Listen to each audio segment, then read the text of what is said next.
नमस्कार.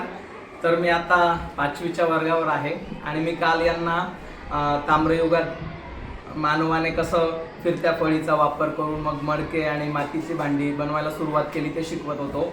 आणि मग फिरत्या चाकाचा किंवा त्या फळीवर ते फिरवायची आणि मग त्याला खाली टेकू असायचा आणि मग ते फिरताना त्याच्यावर मातीचा गोळा ठेवून त्याला कसा आकार द्यायचा ते दाखवलं होतं. तर मला कृष्णा आणि श्लोक याने काल सांगितलं होतं असंच गमतीने. मला वाटलं असंच सांगत असतील.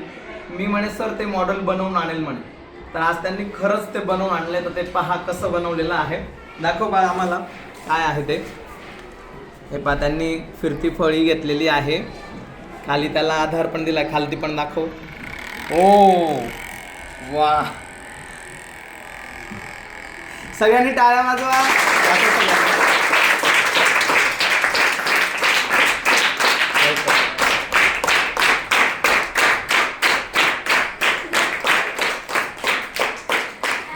तर कृष्णा आणि श्लोक तुमचं खूप खूप अभिनंदन आणि कौतुक की तुम्ही एवढं छान मॉडेल बनवून आणलं.